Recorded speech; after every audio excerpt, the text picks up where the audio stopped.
Hello, are you ready to learn the chest bass, chest bass, chest bass? Wow. In this video, we're gonna cover all of these topics so that you can become the best beatboxer you can be. Let's go. Easy beatbox.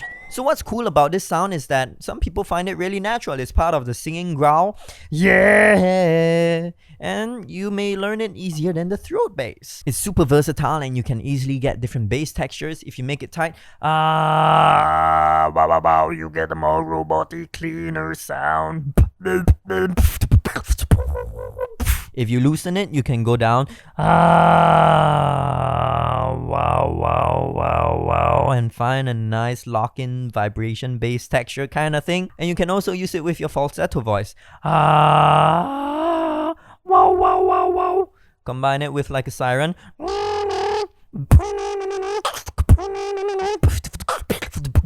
So cool, and you can use it melodically. Put it in beats, cover songs, do whatever you want. So fun. To control this sound, you're basically gonna use your throat muscles, which are your false vocal folds, the ones above your true vocal fold. It's different from the throat bass where you use your arytenoid muscles, but that's a topic for another day. It can be done in 2 simple steps. Step 1 is to clear your throat angrily in an sound. So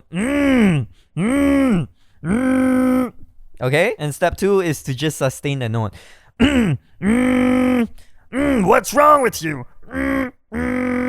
And now you have your chest bass.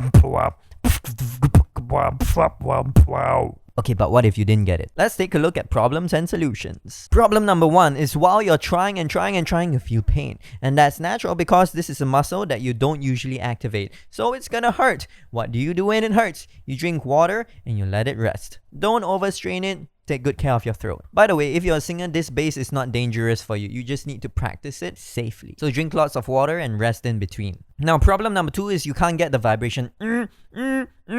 So move your throat into a Kermit voice or an opera singing voice. Something like this. You see, this is different from when I speak normally like this, and I pull my throat back, my tongue back to make it a little bit more squeezed. And if I go like a and put a bit more pressure, I'm gonna get this sound. Yeah. You can also try adding more breath. Maybe start with a H sound, so it's more aspirated. Play with the tightness of your throat. Try going super tight. Maybe you get the tight version of it, or loosen it.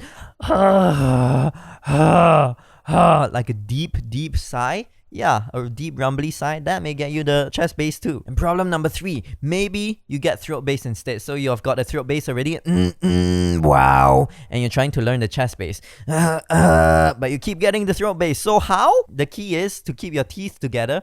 Drop your throat, your Adam's apple, a bit more, and try to get a darker sound. So instead of try going Look at my throat difference.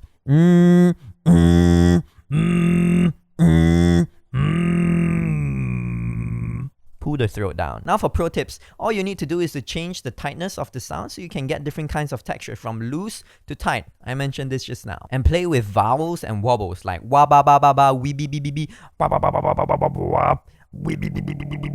To wobble, just fill your cheeks with air and let it out like buck buck buck buck buck buck buck buck buck buck.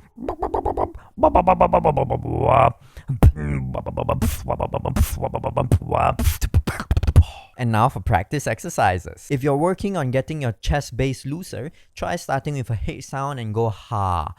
Ha. Change the pitch. Ha. You can try doing vocal exercises to really increase your range. And if you're working on a tight one, try starting with a with like a glottal stop. Try going without the breathiness. And then change it to a wee. This well is really effective. And finally, try putting it into beat.